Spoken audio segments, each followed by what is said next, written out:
Hey there, welcome to Board Game Hot Takes, the podcast where we give our immediate reactions to the hottest board games just minutes after playing them. My name's Tim.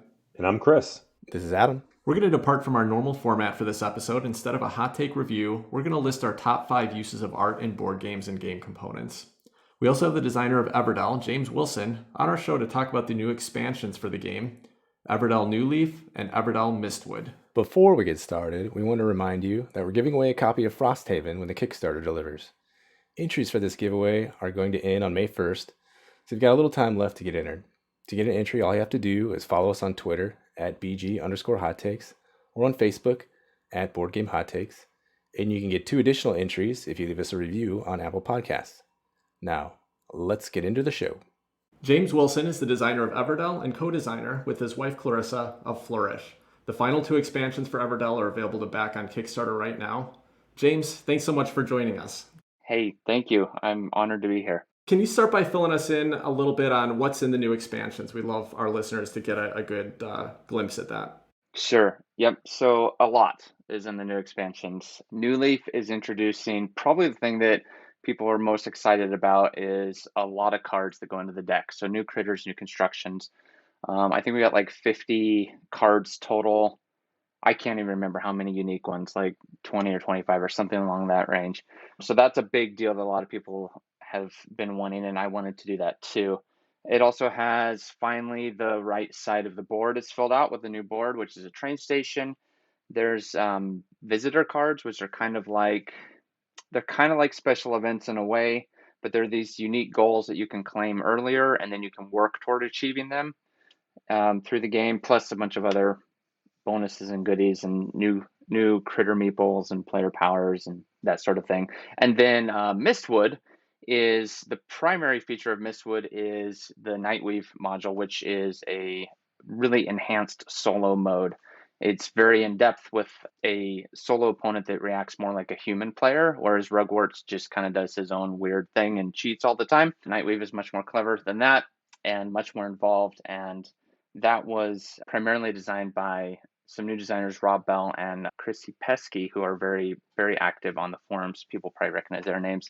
I kind of had some direction a little bit on Nightweave, but that was primarily their design. And that's a really cool module. And there's some other bonuses and stuff in Mistwood as well. Some unique farm cards and some more legendary cards and a couple other things. And then, of course, we have the big box, which holds everything inside of it. Awesome. Yeah, that's a lot of exciting stuff. And I get the opportunity to play test a little bit with you on those expansions. And I've been telling people right now that this is my favorite of the new sideboard expansions. I was, ever since I backed the first Kickstarter and got it and started playing with Everdell, I was a little worried that future expansions would dilute the deck. There's all those important combos that come out of it. And you did a really amazing job with New Leaf and being able to add those cards in, but still giving the opportunity for players to have those comboing off, card abilities off each other. So that was a really clever way you handled that, and I absolutely love playing with it. So I think people are going to be really excited to experience that. Well, since your latest expansions are the spotlight right now, can you tell us a little bit about your process for creating an expansion? In other words, have you started from theme on these, and or are you trying to fill a particular need when you're designing an expansion? Yeah. I'm glad to hear that you like New Leaf, by the way. It's sort of been a goal since day one. Like, if we're going to do more expansions, wouldn't it be awesome to get a bunch more cards in the deck? And I just could not figure out a good way to do that. And so, like, the Golden Occupy token thing and how they play off of each other seemed to be the solution. I'm glad to hear that you feel like it was. That was a big task. So That's great. Thanks for that feedback. Yeah. As far as like the expansions, what's interesting is you probably know the story of Everdell was not Everdell to begin with, and it's just like 9 years ago or something like that at this point. Originally, it was not planned to even try to publish it. It was just a game for my wife and I to play that we liked, and we kept messing around with it for years. Obviously, it finally got published, and we're very grateful for that. So we had messed around, very interesting wise, with a little expansion way back when it was just our little game that we played. And it was actually a war expansion, like combating each other and that sort of thing. And we did a lot of work on that. It never, ever made it into anything and never will make it into anything. But we did also make the basically legendary cards way early on as well, and those did carry into it. So there's a long lost expansion to some really, really early version of Everdell that has combat and stuff, which will probably never see the light of day. I don't think I've told anybody that yet, so that's an exclusive one for you. Yeah, I was going to say, I think there's going to be some people asking you for that now, now that they know it exists out there.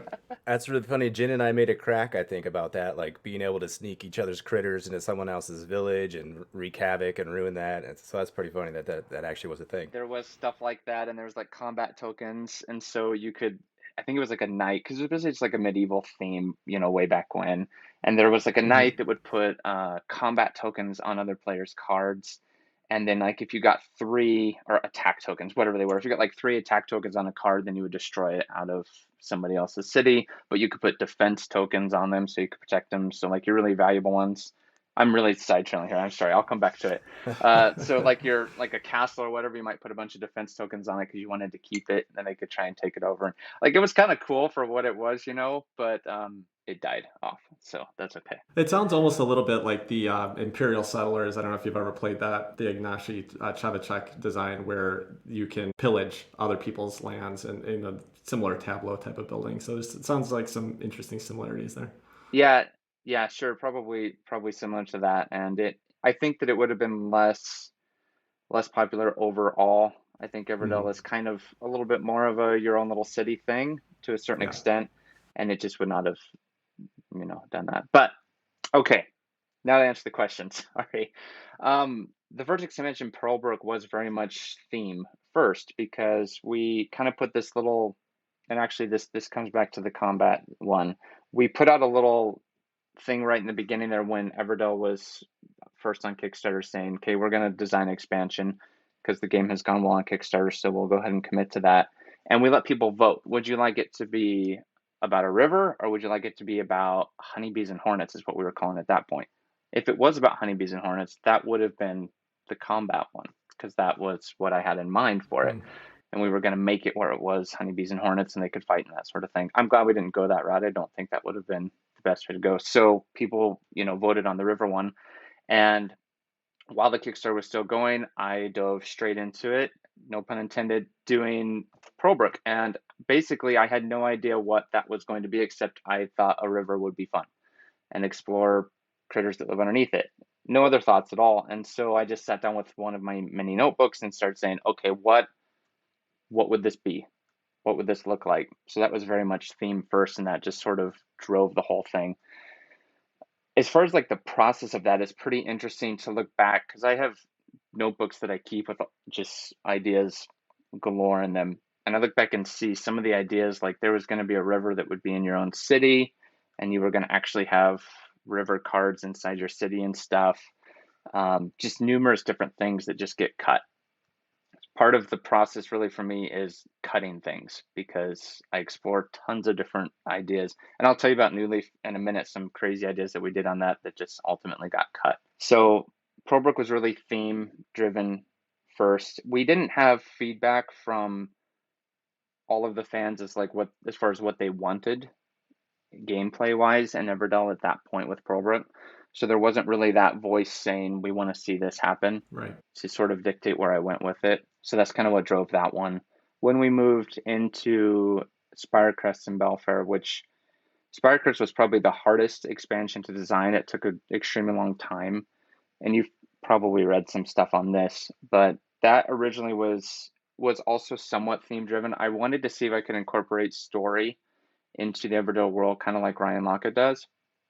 And I actually wrote a whole bunch of stories for a Spirecrest expansion where you would basically go on a Hmm. journey and then you would encounter a story and have to make a decision, etc. And I worked on that for months and we play tested it for months. And ultimately it wasn't feeling like it was meshing. It just felt like it broke up Everdell too much to have to take a break and read a story. The stories were fine and interesting and all that, but it just did not work. And so I basically, after, I don't know, 4 or 5 months of work, scrapped everything that I had been working on for Spirecrest because I wasn't happy with it. It wasn't what we wanted it to be.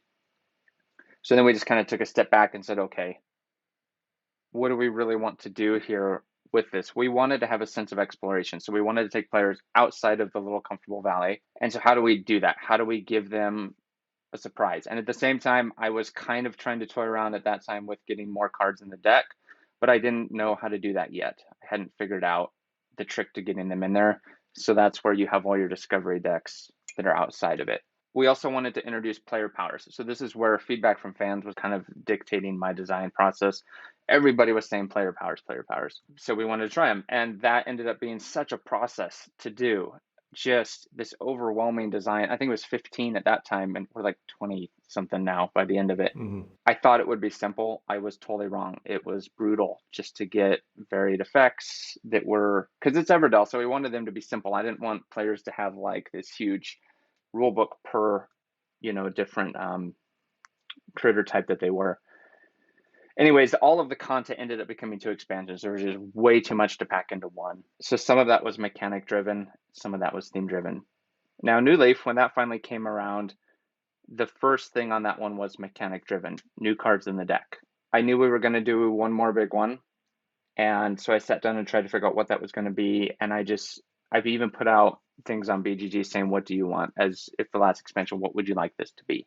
And it was almost unanimous. We want more cards. In fact, a lot of people said we want a new deck, just a completely new deck. And I almost went for that. I thought about maybe I could do that, but it would just be such an exhaustive overhaul. And I didn't feel like it would incorporate in with other, stuff. So it didn't seem the way to go, but so that was really just sit down for a while and think, how in the world can I do this? Get more cards into that deck, but have it work. Because really, I kind of wanted to design more cards from the very beginning. That's where I've been comfortable with this game and with Everdell for years. And a lot of cards have been designed and just thrown out over the years and not used. So that one was driven by that first. And the theme took us a long time. In fact, probably like a year and a half before the Kickstarter just went, we were trying to figure out what it was going to be exactly, where we were going to go. We thought about going into doing a cave. We thought about doing the desert. We thought about doing treetops. We thought about doing swamp. For some reason, it just finally came back and sunk around. Like I sort of wanted it to feel like a big city. And so Newleaf in the lore is the first city of Everdell that was founded. So it's kind of the biggest city that's gone through changes within the history of it. And the train was kind of a hint toward the idea that they're moving into new things, moving beyond what they're used to. And obviously Newleaf is the name that kind of dictates that and describes that. It's a really long-winded answer, but they all kind of have their own little weird stories. And process-wise, as I said, the things that were cut are just enormous. There's probably like 2 or 3 expansions worth of content that was just cut. With Newleaf, we had literal trains on the board at one time that were moving around. We had like this hotel that you were filling up with visitors that was in your city, just on and on. Just things that were play tested numerous times, fully developed out, and then deleted and cut. So the process is brutal. And maybe it's just me that has to have that happen with all of my stuff, but that's where it goes. So yeah, thanks for going into all that. That's a lot of interesting background there. Did the decision to stop making content for Everdell, was that your decision and that you just were ready to put an end to it, or was that Starling deciding that they didn't want to support more content? that was totally me. Okay. Yeah. I can imagine with how much work you went through on all these, I can imagine that at some point you're just ready to move on to something else. Well, it wasn't just that's I guess a part of it. I am interested in exploring some other ideas, but also a part of it is I don't want to just feel like it's just bloated at the end. Even like my favorite game, Carcassonne, is obviously kind of notorious for this, just a million expansions.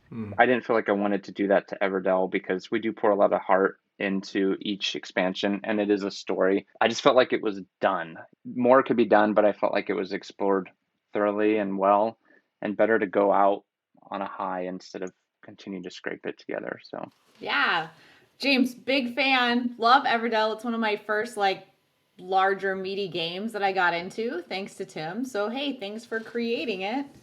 Wow, well, that's awesome. Thanks. I lived and worked in Hollywood for a while, and so pitch is part of my vernacular. And so selfishly, I'd like to hear a little bit about your process, but also, to quote the Wizard of Oz, I think that our listeners always like to see, what's behind the curtain in that sense. It's kind of fun. when you're outside the industry. And so, can you tell us about your pitch process and how you've been successful in finding a publisher for your games? Yeah, that's a fun story. Like I said way back in the beginning, we never thought that we would actually try and publish what is now Everdell. It had the awesome name of City Builder way back in the beginning, which was pretty original and catchy. And that ultimately changed it to Civitas, which is a Latin word, which I think means like life of the city or something like that, but I'm probably wrong. So we had this game that we had on our shelf that we played all the time and didn't tell anybody about. And then we would have friends over to play games. And one time we had one particular friend that he'd come over and play games like every week. And we said, so we've made this game ourselves, and would you like to see it? Kind of sheepishly, because this is kind of a weird thing to do, you know. And he's like, yeah, sure, we'll try it. So we pulled out and played it. And we even at that point, we didn't think we were going to publish, you know. But he went home that night and he wrote me and he said, I'm looking at my shelf and all I'm doing is wishing I had your game on my shelf right now. I want to play your game. I don't want to play anything else. And it was kind of this, maybe it is worth trying type of moment, you know. And we played with other friends and kind of got similar feedback. So, okay, fine, let's try it. So I put together a pitch with graphics and that sort of thing and just did a cold email straight to a publisher. And I won't say the publisher, but you would absolutely know who they are if I told you. So I sent them an email, and then that day they responded back, yes, I would like to take a look at this. And we'll be at Gen Con and they can show it to me right there, which for anybody that's tried to like pitch something, say in the book world, like an author, that never happens. You like send off a pitch and then 6 weeks later, you're like, hey, I just want to make sure that you receive that. And then 6 weeks later, they're like, yes, we did receive it. Well, you know, and then 6 weeks later, you get a form rejection. I mean, that was my experience, but the board game industry is just a cool different thing. And so I got an instant response back from that publisher and they took it and looked at it for a while, ultimately decided not to. But it was kind of this exciting sort of feeling that they wanted to look at it. They did. They had some good things to say. And that happened like 2 or 3 more times with other publishers. And it was always just a cold email, just straight to their inbox. Hey, I got this game and this is what it looks like. This is what it's about. Would you like to try it? Same thing happened with Starling, a cold email straight to them, and they wanted to look at it. And it took some time and they played it, but then they finally got back to me and said, yes, we would like to publish it. However, it's going to be a year before we can start working on it because we're just backlogged. Would you still like to do the contract? I said, yeah, sure, absolutely, let's do it. And so then it was a year until we were actually able to dive into it. So there's a lot of waiting, just a lot of patience and waiting. But I don't know if it's still this case now, but the really exciting thing about the board game industry is it seems like you can just send off an email to a publisher. And if you have an idea that is unique enough, you're excited about it, and I think you've presented it well, there's probably a good chance that they'll give it a try. And that may be changing as it grows, but that's an exciting time, I think, for innovation and for designers and for publishers too, because they can find that sort of diamond in the rough type of thing a little bit easier. So nowadays, if I'm going to pitch something to Starling, I still really just work like crazy on it, and I try and make it look as absolutely good as it can, and we play test it to death. I want it to feel very smooth and very polished before I even send it to them because they're very busy, and I don't want them to have to waste their time on like, hey, this is kind of an idea that maybe would be cool someday, right? We do a lot of kind of brainstorm back and forth on expansion stuff, but even on that, I wait to really show it to them until it's really polished and really far along. That's interesting because I was wondering, Starling published Flourish as well, which is your second published game. And I was really wondering if, because of the success of Everdell, they came to you and said, hey, you have any other ideas? You know, we want to work with you again. But it sounds like you kind of went through the same pitch process and they went ahead and picked it up. Yeah, a little bit with that one. You know, certainly that conversation was had that Everdell's gone well for both of us, and we would love to see anything else that you have if you'd like to show it to us. Flourish was essentially just a deck of cards in the beginning. Again, Flourish is also a game that my wife and I designed, and you know, she's on the box on that one, which is great because she should probably really be on the box for Everdell too, but she chose not to be as far as a co-designer. But we wanted a drafting game. We wanted essentially like a deck of cards game is what we call it, something where you can like shuffle play type of game. to get it to the table quickly. And it grew into some more stuff than just a deck of cards. But that was just a deck of cards, and that design came really quickly for us, and because the game plays quickly, so we could play test it like 3 times in a row. We worked on it for honestly like 2 months, and then we pitched it to Starling at Gen Con. They said, "This is great, let's do it." So that was quick, really fast. It doesn't happen that way typically. Yeah. And then development happened, and we worked on it and that sort of thing. But yeah, I mean, it's really the same process. Just because Everdell's been published and it's gone well doesn't mean that my next game is going to be great, Yeah. or that it will go well. And every publisher has to make that decision based on the game, not on your other games, that you've done. Great. Yeah, hearing about all these games, Flourish and Everdell. I did some social media stalking of you. I saw Carcassone's a big influence in Agricola as well. So with all those in mind, what I'm wondering, and we did a previous episode about what makes a board game fun to each of us. What are some of the aspects that make board games fun to you, or specific elements that make a board game fun to you? That's an awesome question. What social media stalking did you do? I thought I was like off of all of that stuff. There wasn't much. Just some pictures on Board Game Geek is all I could. I saw the Giants Causeway. It looks like an amazing place on my bucket list. So looking forward to going there. Giants Causeway is awesome. Yeah, that's in Northern Ireland. That is really cool. Yeah, a great place. What makes the game fun to me? I mean, so Carcassonne was the first game that we played that really kind of got us deeper into quote unquote designer board games. I mean, I was enamored with it for a couple reasons. One was that it had a theme.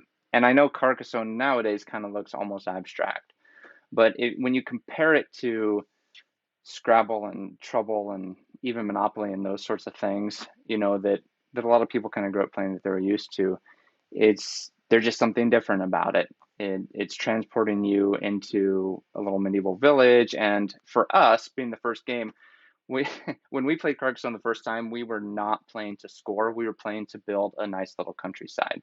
So we're like, oh, it doesn't make any sense to have a road just going a circle over here. So we make it go the other way. And that city just looks weird. Let's finish it off. And that's literally how we played the first time. We didn't have a mind about scoring. I'm talking about my wife and I. And then that night we like both had dreams of cities and roads like all night long. It just like stuck in our head in a way that no other board game really had before. So we played it again and noticed like it's totally different this time than how we played last time. And I think the realization just hit for both of us that this game will be that way every time. It'll be completely different every single time. There's going to be strategy that we're going to be able to discover the more that we play the game. And so kind of those three aspects have continued on with me is what I find enjoyable in a game. Theme is the thing that gets me into the game to begin with, because there's certain themes, like I'm not a fan of horror themes. So a game could have the best mechanics in the world, but if it has a horror theme, I'm probably not even going to play it. I'm just not going to be naturally attracted to go try that game. So theme is like a big draw or a big, it's not for me type of thing. Poor Chris right now is just taking a big sigh. That's his jam. One of our other hosts is just loves the horror and gore and terror and all this stuff. So it's sorry, refreshing to hear an opposing view. Yeah. Well, it's probably pretty clear, like in our designs so far. It's cute critters, gardens, that sort of thing.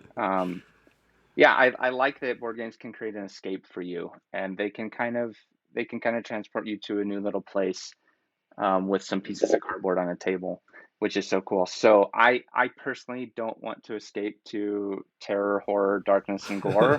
Like that's not where I want to go in real life, and so I don't want to go there on the table either. That's for me. Just to cut in, hopefully we didn't do your game in too much of a bad way. We did put a Costco in there in some way, shape, or form, even if it was just in our minds and our storyline last time. But the time we did play it for this podcast, I need you to know that there was a Costco involved in some way, even again, if it was just the narrative part of it. But it wasn't like a horror Costco, even though sometimes going to Costco can be an experience in itself. Oof. That's so stressful.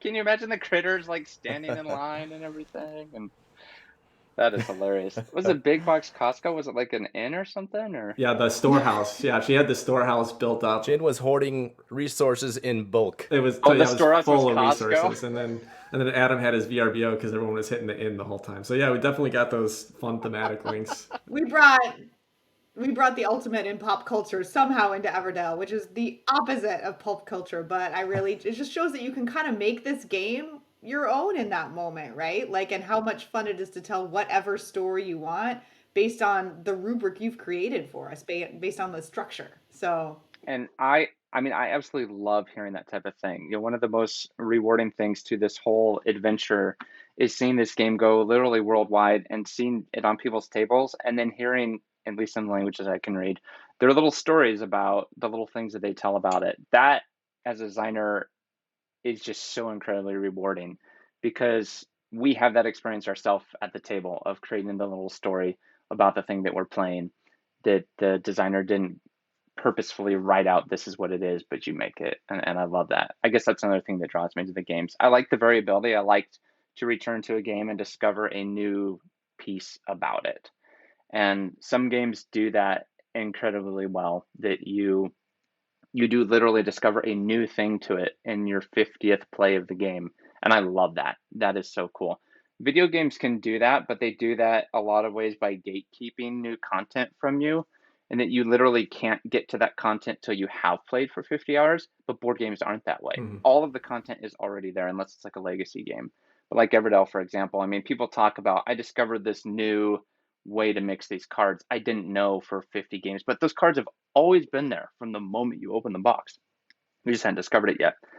And so I love that. If I can find a game that I feel does that to me, you know, I get hooked on it and I want to discover that. I wait for that exciting little moment of, that's how that thing works and look what it can do. I guess that's some of the pieces there that draw us to certain games. and your game, so when we were playing your game again last time, something that I've played a half dozen times, I don't know what the numbers are, maybe even a dozen times beforehand. I had my aha moment. I'm like, it's a resource allocation, a worker placement game, and it's a tableau building game. And in like this moment, one of our other hosts, Steve, who is Tim's brother, was like, it's an engine building game, or he said something like that. And I was like, right? Like my head exploded in that moment. And I realized that the way I was going about playing it, I was always going to be, kind of, well, I'd get, 7 dozen different routes, but Yeah. thinking of it as an engine building game gave me like 12 dozen different routes that I could play this game. And so it really opened up a different world in Everdell for me. I love that. That is so cool.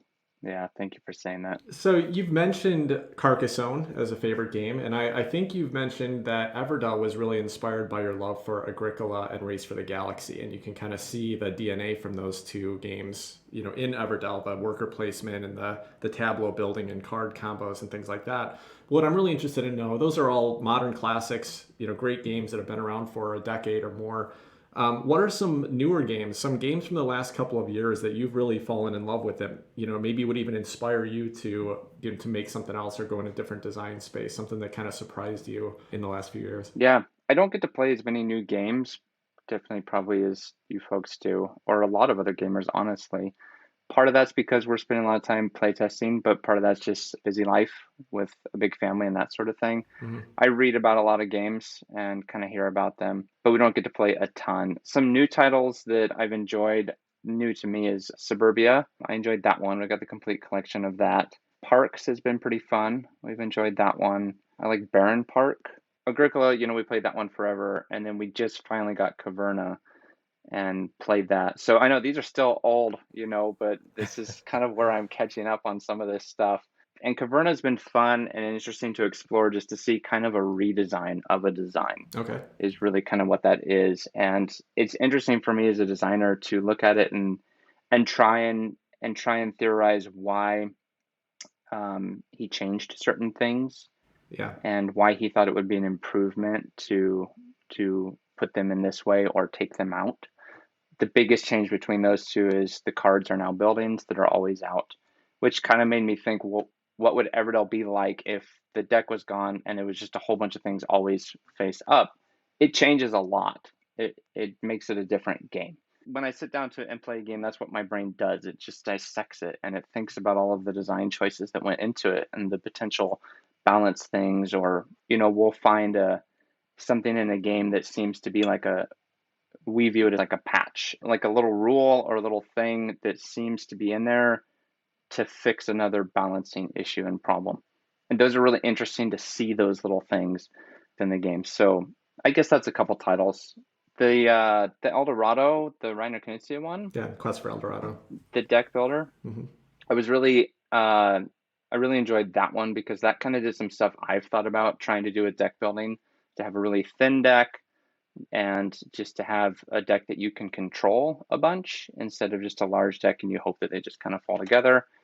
That one did that in a really nice, clean way that was intriguing to me. I've thought about deck building and some ideas on that, but I'm really drawn to tile placement. I would love to try and figure out a way to do that way back to Carcassonne, to do something new with tile placement. I see some designs coming out doing some tile placement stuff, but it doesn't seem to be hitting as big and popular as some other concepts. And I feel like there's a lot of room to do something with that that's not just Tetris piece tiles, which is interesting too. But it's kind of more classic tile placement with a twist. And I have an idea on it, but we'll see if I get to it. All right, thanks. Great. So, James, one of my favorite questions is essentially if you knew then what you know now. And so, our version of that question today for you is knowing what you know now, is there anything you would tell yourself when you were designing your first game? You're going to a hardcore interview. That was so hard to say because Everdell has that weird backstory to it that probably about a year, maybe a little more, that it was just the game that my wife and I played and we had no ideas that we'd publish it. And that was it. Like, that's all that it was. It was this weird little hobby. It was this fun thing. I think we maybe mentioned it to family, kind of, and it was like, oh, that's cute and weird that you're doing that sort of thing.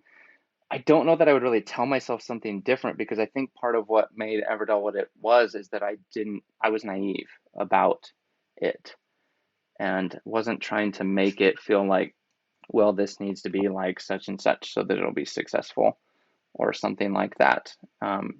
It wasn't this trying hard type of thing. It was just, let's make something that we love and let's just enjoy it and not feel pressure and not rush it. And that's good enough. And I think that's kind of what brought it to that point. Maybe the only thing I would have told myself is that it's a lot of work and you're going to play the game 1,000 times, literally. Be okay just cutting anything, anything. And I'm to that point now where I'm okay with that. I can just cut out whatever and just see that and literally destroy months of work and just try again, you know? But that can be hard at first to be okay with. Well, these 20 cards you spent 3 months on are trash, so let's just get rid of them. Okay. It's gotta be rough. Yeah. Yeah. Good question, though. I think that's just an interesting story how you developed a game and came up with it, and the story about your friend being like, I want that game, I want to play that. I think that's just a really inspirational, fascinating story. So thanks for sharing that with us. Yeah. Thanks. Yeah, and you mentioned you had to play it 1,000 times, so I guess it's good that at least it's one of the top games of all time according to BGG that you had to play 1,000 times, right? It could have been a really bad game that you designed, and for me personally, I've played the game over 100 times. It's my most played game, and I still love every play of it. I can see why there's not a whole lot you need to change. You kind of created magic with your first shot here, so it's pretty cool. Oh man, well that's really an honor to hear you say something like that. I appreciate that. I do mean it. Literally have played it 1,000 times, over 1,000 times. Yeah. I don't keep track about it anymore. It has to be done to get it to a spot. And we find also with designs that if we play them for a while and then we just put them on the shelf and then we come back to them in a month or two, that helps a lot to see something new, see something fresh on them. Let's try this different and let's switch this around. Yeah. So James, shifting gears a little bit, we're releasing this interview with an episode of us talking about some of our favorite art in board games. So with that in mind, tell us about some of your favorite art in board games. Oh, cool. Art is so important. It's just, I mean, from a design perspective and publishing perspective, it is just critical. And Everdell owes a lot to Andrew Bosley. I think, and I've said this to him and other people many times, I think a lot of what started Everdell going was that people bought it because of the art. it seems, and I hope that they continue to play it because they enjoyed the gameplay. So both parts of a game design are 100% important and critical for it to have a continued life and enjoyment. So art is just so important, like to us, and something we enjoy. I like Ryan Lockett quite a lot, and I like how he presents his games. He has a really nice kind of storybook feel. Again, that pleasant sort of escape visual that I really appreciate and really enjoy. Yeah, I like that a lot. We've enjoyed a lot of other games that are your quote unquote dry Euro type of look Uh-huh. that we like kind of in spite of some of the artwork, to a certain extent. Well, that's when you know it's a good game, when you still enjoy it despite the despite the relatively dry artwork. In terms of artwork, what I would love to see is a space game that didn't look like a space game, if that makes any sense. It does. I'm intrigued by sci-fi and stuff, but they all just look the same to me, and it's either stars and spaceships, which is fine, or it's aliens that look like they were all just drawn from Star Trek, or Star Wars. And I don't know how that's done, but I would love to see a space game that doesn't look like every single other one out there. Interesting. Yeah. Just curious, since you mentioned Ryan Lockett and his storybook games, do you have a favorite? Which of his games have kind of stood out to you the most? I like Islebound for the theme. I really like the seafaring sort of theme. Okay. We played Above and Below a ton, and that was kind of the first one that really just sort of showed us a new way to do stuff with storytelling in a board game that intrigued us. That was probably still my favorite. I did play Near and Far a lot, and I like that. But I do like that Above and Below is kind of a little more streamlined. I think it's a little tighter design in a way, Yeah. which is probably not the popular opinion. I don't know for sure. That's probably, I have not played Sleeping Gods, so I don't know. All right.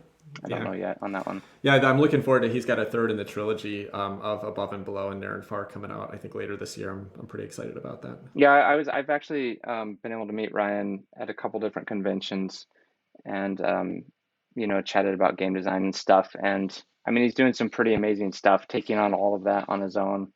To do everything is obviously incredible. It's neat to see. He seems to have a passion about his designs, and he seems to also have that same sort of idea that just if it's not good, just cut it. Like just ruthlessness about them. And I really appreciate that and admire that. And I know that when we sit down to play a Ryan Lockett game, he has cried and bled and sweat over this thing, and this is the best at that time in his life that he was able to do, and that's what they feel like. And I love that about him, even if they're not quote unquote perfect or they have wrinkles like all games do. Like it's everything that he throws into it, you can tell. And so I really like that. Yeah, that's awesome. And then just as a kind of a side note, both Everdell and Andrew Bosley's art, as well as Ryan Lockett, were mentioned in our episode on art. So yeah, both fantastic examples Awesome. there. That's cool. So James, what is it you do when you're not designing board games? I assume you have a day job of some kind. What's your work? I do have a day job. I'm a graphic designer for a online company that sells security products. Okay. So it's not quite game design. It's a great job, and I really like those people that I work with. We also have 7 kids, so that keeps us incredibly busy all the time. We like to do gardening and that sort of thing. What's the youngest? The youngest is 1, and the oldest is 13. Nice. Yeah. Yeah, that's amazing that you actually got a board game designed and published with 7 kids and working. I mean, I have 1 kid, and most of the time I feel like I'm overwhelmed after I get off work and take care of my family. So, wow, that's impressive. So, following up on that, now, do you have ambitions to become a full-time board game designer? Is that something you would love to do if you could? You've obviously had a couple successful designs so far, and would you like to take that further and make it a career? I think I would. I think that I would enjoy doing that. I have a little trepidation to know that I could do it well. I definitely would not want to be a designer that just puts out 2 or 3 games a year because I got to make the paychecks. That's not what I would want to do at all. I would want them to be labors of love that I felt really proud of, that I felt they were the best game of that kind that I could make. For me, that just takes time to do. Flourish came together, quicker for us, but that has not been our experience with some other stuff. We have had other games that we've worked on for months, even one in particular for like a year, and we finally just said it's not good enough. We tried really hard with it, but we were not happy enough with it, and so we just had to We just threw it out. We just didn't even want to try and publish it. So yeah, that would be the dream. I think that would be awesome, and I'd love to be able to do that. I hope I could. No, that's awesome. All right, great. Awesome. As we start to wrap up, thought we'd have a little fun and ask you if you were stuck on a desert island, a deserted island, desert island. I don't know, either one. If you were stuck on, A desert island sounds better than deserted. I would like a desert island. There's If some there's a people there. desert island involved, I'm good. that those mishaps with my mouth there and inability to spit out words, notwithstanding, if you were Yes. stuck on a, what did we decide on? Desert or deserted? It's your choice. Island. What board games would you take with you and why? And then to take it a little spin on it, not just that you'd play maybe with your wife, but knowing that Adam and Tim and I all have kids below the age of 10. Also, 10 and 10 is the top, and 4 is the youngest. You know what's one you would bring along to entertain those kiddos that were on that island with you? Nice. This is going to sound kind of like selfish, I think. But the first one that I would bring is the prototype I was working on at the time, because that could be anything that I wanted it to be. So that's kind of a cop-out answer. No, it's awesome. Yeah. So I would bring that. I would bring a current prototype that I was working on. Oh man. If I was trapped with a designer on an island, I would think he would just grab resources and start making his own board game there. Right, we'd get off the island, wouldn't we? I know. Yes. We'd have a coconut themed game is what would be happening. But now I'm on this island with Tom Hanks, It's not so gonna go I well. don't know. It's gonna be bad. Lots of blank, dark screens happening too for a little while. It's rough. I would probably bring Carcassonne, honestly, just because it is that classic that I still love. I don't want to say Everdell, though I think the complete collection of Everdell would last a long time. There's a lot of stuff going on in that one. A lot to explore there. Yeah. Yeah, that's for But I sure. would probably just have to go back to Agricola, honestly. I know it's, Okay. as you say, it's a modern classic, and for some people it's just old, like at this point. But there's just something about that, Carcassonne introduced us to what games were and could be, and Agricola showed us a next level. And so it just kind of holds a special place. And it also is one of those games, like I tried to emulate, that every time is different. It has an insane amount of cards, and just every time it's different. And it's just tight. It tells a little story, and it's intriguing to me. And I kind of like that it's old. It's kind of got an old worn sweater classic feel to it. It's not new and flashy. And I feel like probably with the time that Uwe, who we had the privilege of meeting in Essen, actually, which was just such an honor, I feel like maybe that was also kind of one of his, he just gave it everything he had type of games. Obviously, he's going to do a lot of other stuff, but a lot of it kind of like looks back to Agricola in a way. Yeah. And I think for him, that was probably his really exciting, like, this is my heart type of game. And I've just dug into this for years, and it shows. So. Yeah, and I wonder, Agricola also probably introduced so many other, some of the most central concepts of modern board game design now seem to have roots in Agricola, or at least that made him popular. So I wonder how different the hobby would be if he hadn't put his soul into that and produced that game, because it's, it's everywhere. I agree. I think it is really influential. Part of me, it's going to sound like old curmudgeon-like, but I do get a little bummed that those type of games are not, quote unquote, on the hotness anymore. Some of them are, I guess, a little bit, but we're getting literally thousands of new people into the hobby, which is awesome, and I love it. Mm-hmm. But the library is just huge. It's just so enormous. Yeah. And it doesn't seem quite as exciting to go back and watch old movies, and it doesn't seem quite as exciting to go back and play old games for people, and which is kind of just a shame in a way. I understand. Right. But yeah, I think there's a lot that could be enjoyed and explored in some of those older titles. Well, with that in mind, and looking towards the future, you've mentioned you have some stuff you're working on. Any upcoming projects you can tell us about that'll maybe revive that nostalgic feel, or just any upcoming projects in general? Yeah, I know it's kind of been talked about a little bit online, and like a lot of people have said, is this the end of Everdell? And I've said it online before, but it is the end of the planned expansions and everything for Everdell, the game itself. It is, and I like what I answered. I want it to go out on hopefully as a high note and not just keep loading it. that doesn't mean it's the end of the Everdell world. I would love to continue to explore the Everdell world. In fact, and I don't think we talked about this, but the Kickstarter has a book as well in it, which I think we'll kind of be detailing that a little bit more, but that's more than just an art book.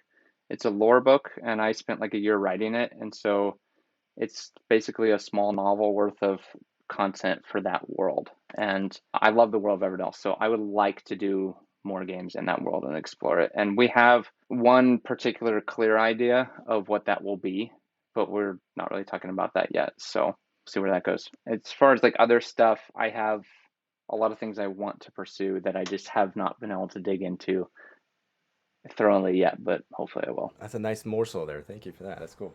Yeah. Yeah, and that's neat to hear about what's potentially coming in that book, because there isn't a lot of details online yet. I know it's available as an add-in in the Kickstarter, but I've always just been fascinated even with the amount of world building you put just in the rule books. The poetry and the messages between the critters to each other and all of that stuff.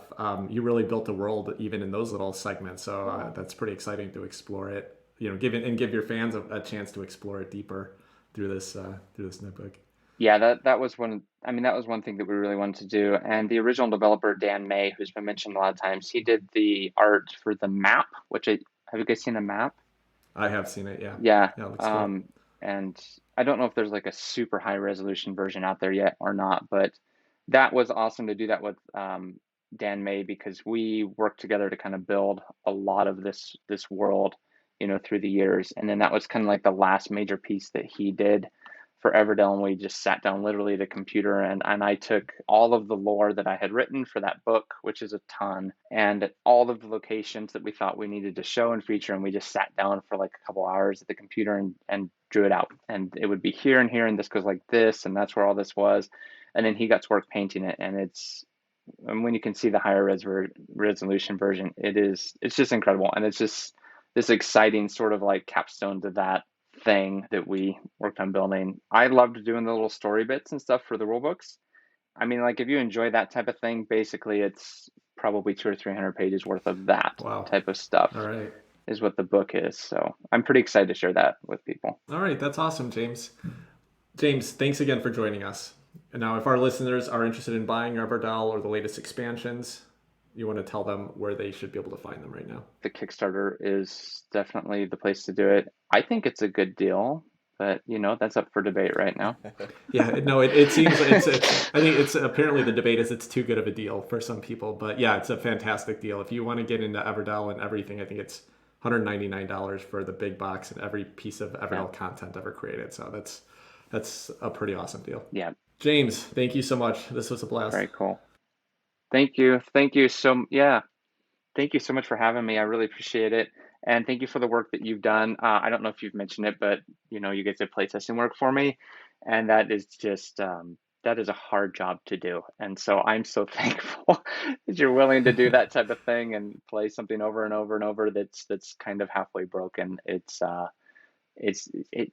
I'm just so grateful for it, and thank you for your work. Of course, and it was a pleasure, and it was also really fun in the occasional times when I gave some feedback and I got to see them show up, because I play tested both on the last set of expansions as well as this one, and getting to see that occasional piece of feedback actually show up in the finished product is a blast for me, because I have such a love for the hobby, but this game especially too. So I've loved being a part of it. No, that's very cool. I mean, we could have talked about playtesting for a long time. There's so much that happens inside of it, and it's this weird little bubble that it's critical part of game design, and it's just brutal, but it's also exciting. So yeah.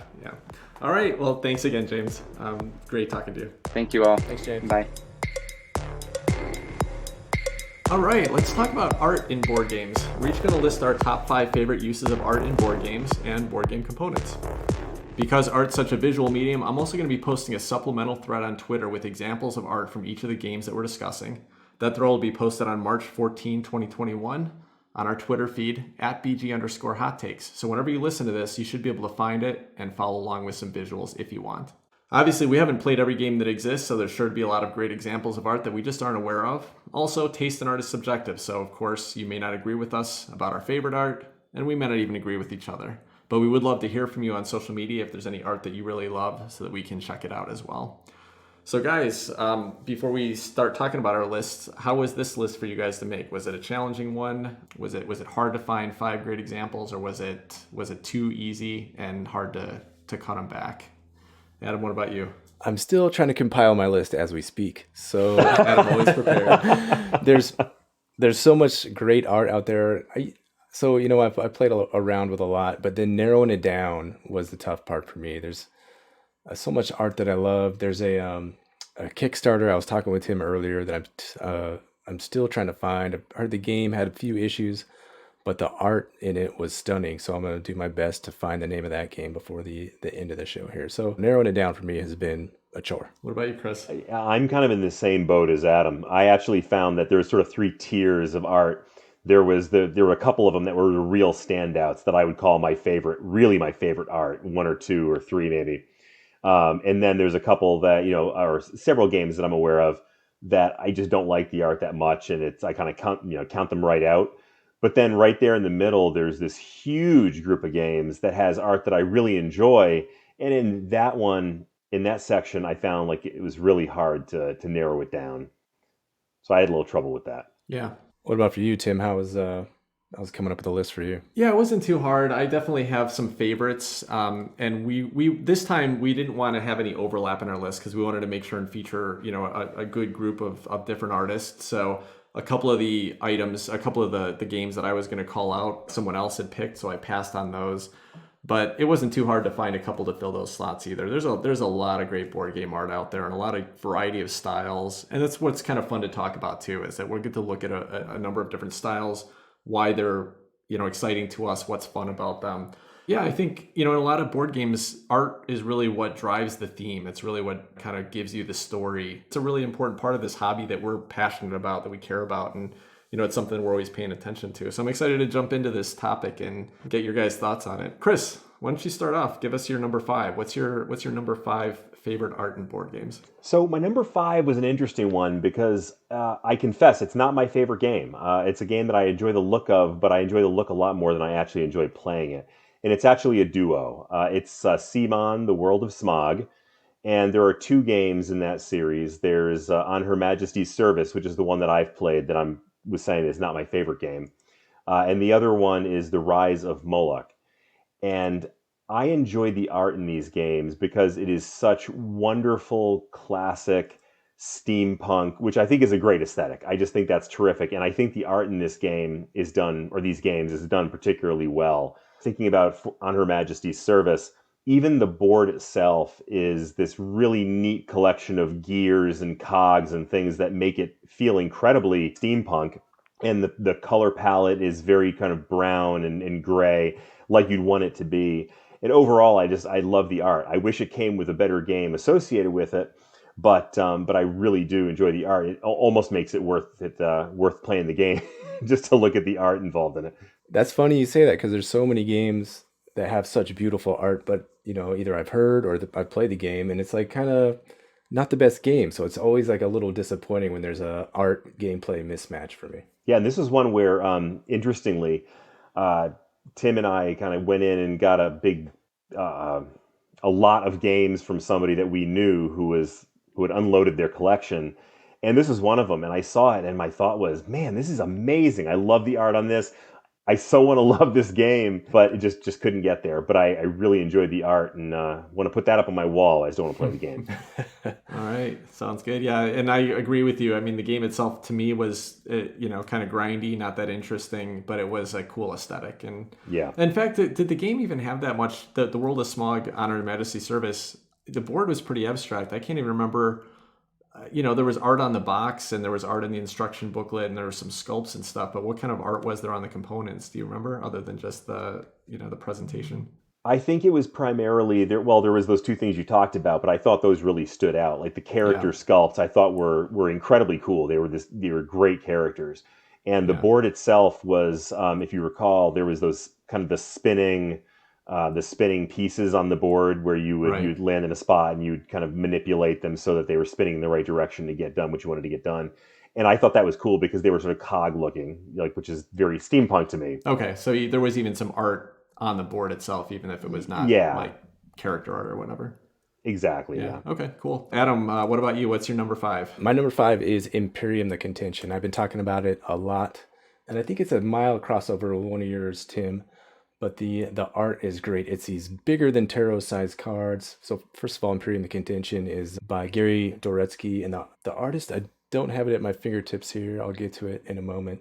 But he's done some artwork for Magic the Gathering, and he does these cards. The location cards are full size, bigger than tarot, and they're just vibrant, beautiful, detailed, just engaging cards that make you wonder about this location or this planet and this world and what's going on there. And each has a kind of a theme. So there's like a jungle world and an ice world, and there's some kind of big industrial, mechanical, futuristic either structure or robot, something going on there that just evokes what I like to see in a space futuristic exploration type of game.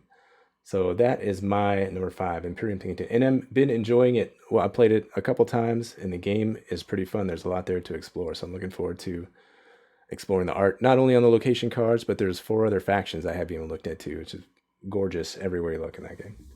Adam, one of the things that I thought was really interesting was when we talked to Gary about this, he had a pretty large art team. I mean, there was like, I think 5 or 6 artists who were involved. And yet, from what I was able to see, it looked incredibly cohesive, which I thought was, quite an accomplishment. I remember Gary saying he was very particular about the art direction, and I think he made himself the art director for that game, and he did just an excellent job. It all flows together so nicely. That's a well done job there. Well, that's a great tie into my number 5 choice, because the reason I picked this choice is because I like the art in it, but it's pretty amazing. It's a team of like 9 artists that I'm going to list off here, but the art is very cohesive, and I really appreciated that. I think it works really well. Before I jump into that, though, I do think it's worth featuring the artist here, since we're talking about art and board games. So, Chris, I looked up The World of Smog on Her Majesty's Service, and there were 2 artists that worked on that. Matteo Harlout and Christoph Madura, I believe, are the names. So my number 5 is a fairly recent game. It's a big box game that I've talked about a bit, Dwellings of Eldervale. It's by Breaking Games.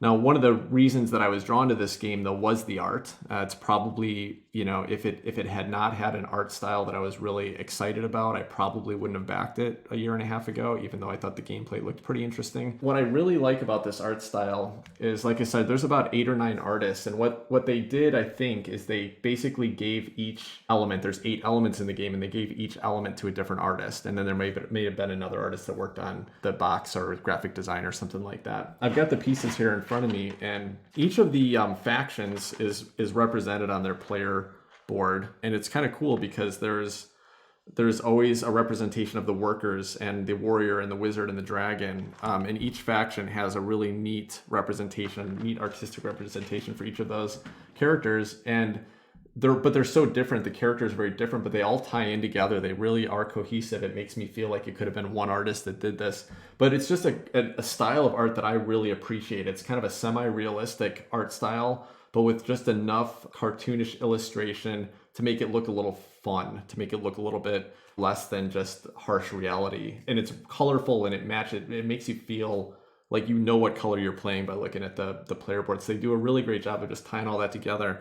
And then these same artists illustrated the art for the different cards in the factions, and each of these are just absolutely gorgeous. I just picked up a pile of them from the Death faction or the Darkness faction here, and every single card has a really beautiful, unique illustration on it, and just ties into the art as well. So I thought Breaking Games did a fantastic job with Dwellings of Eldervale. It's a pretty big list of artists here. I'm going to list them off, though. Sergio Chavez, Anton Fadiv, Leisha Hannigan, Irina Kuzmina, Miraliza Chan, Nathaniel Morinson, Sasha Radijevic, Sam Turner, Brian Veleza, and Frank Wade.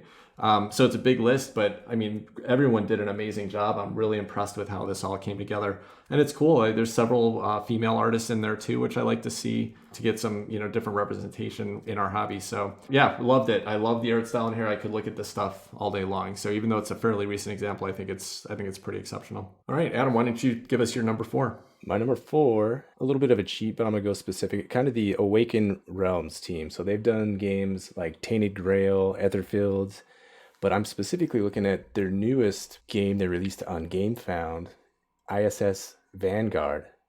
So the credited artists here are, I'm probably butcher the names, Iwa Labak, Dominic Meyer, Patrick Jedrzejek, and Pyotr Gacek. This is a grand space opera type of board game. It's relatively novel in its scope and complexity. It's been associated with like kind of a Mass Effect, the board game situation. You just have these vast books of locations that you're going to explore. You're on a ship, so there's crew members that are manning positions in the ship, and you have to manage this whole thing.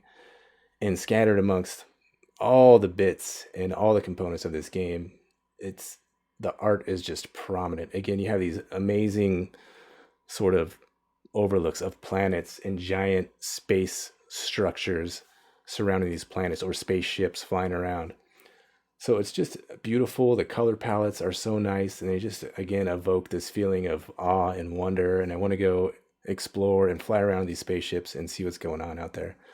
No idea about the gameplay. It seems pretty complex and intricate, and you have to be pretty committed to get into it, but the art is just outstanding. Yeah, this is beautiful. I've never actually really looked at this. I knew this game, was a big one on Kickstarter recently, but I really never looked into it at all. And the art really is pretty impressive. There's lots of little mini cards that have unique art on them. There's, the box itself looks amazing.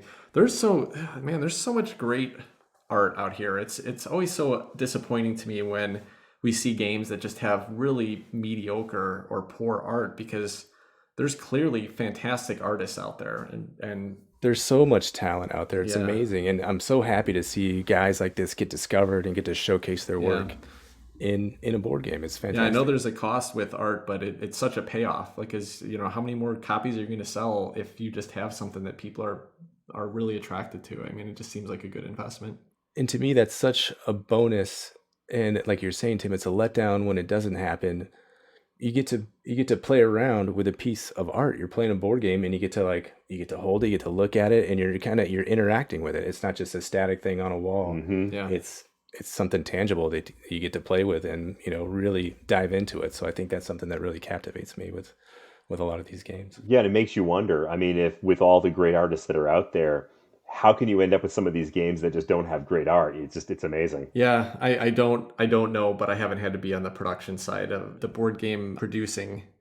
I'm sure it's a complex process of sourcing and finding, and again, paying for the art. ISS Vanguard probably raised like $5 million, so they probably have a little bit of money to invest. That's true. Every game doesn't have the same crowdfunding, revenue sources there, so a little different. Very true. Chris, what about you? What's your number 4? My number 4 is one that is kind of in contrast to my number 5, a game where I love the art and I absolutely love the game.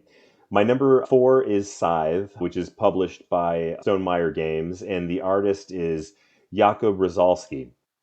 And this is, where to start? I mean, this is an amazing game, but the art really brings this game to life. It's set in an alternative steampunk 1920s post-World War I Europe, where there are mechs that have been designed, these very steampunk types of war machines, and they roam the countrysides, and the art brings that to life in so many ways. And the art is everywhere. I mean, there's great art on the player mats. There's great art on the cards that you play for encounter cards. Yeah, the encounter that have little little stories associated with them. Even on the cards, the little spinning wheels that you use to fight battles, there's this terrific art. And it includes characters that are absolutely brought to life by the artist, and that have a lot of personality to them. And to me, I think the thing that really, really makes this game stand out is that it takes this incredibly interesting and just strange world and makes it look so realistic. Like if you look even on the main box cover of the game, you have these gigantic war machines that kind of fade off into the mist. There's a lot of mist in these cards, and mist adds a lot of it adds a lot of atmosphere to it. But seeing these giant things just looming right beyond sight in the mist, and thinking like, what in the world is that? What would it be like to be standing next to that giant machine?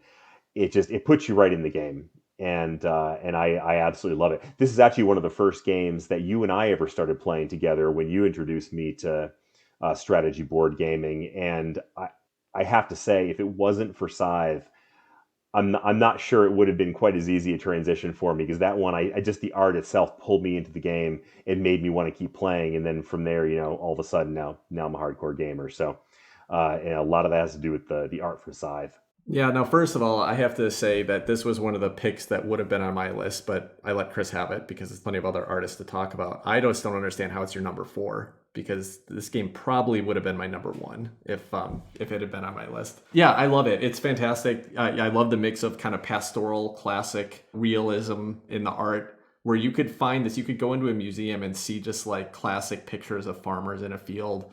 But now there are these huge mechs, these unreal objects, these war machines in the background fighting while there's just people just trying to live their lives and farm in the foreground. And there's so many cool stories told with every piece of art. In fact, I remember the first time we played the game, and I learned it from the rule book, and I think it said in the rule book where it said when someone flips over an encounter card, what they're supposed to do is put it out and show it to everybody, and then tell them the options. And we did that. We played the game. We still play it that way. And it's so cool to just kind of share that moment with everybody, where you're not just reading the mechanisms off the card, but you're actually getting to share what's happening and letting them kind of make up a story in their mind based on that piece of art. It's fantastic. And again, just a disappointment that there haven't even been, even thinking from Stonemaier Games, who is known for really great productions, and obviously they brought Scythe into the world. And I'm still waiting for that next just artist to blow me away. I'm waiting for them to discover another world building artist like that can bring something to life like Scythe did. And it's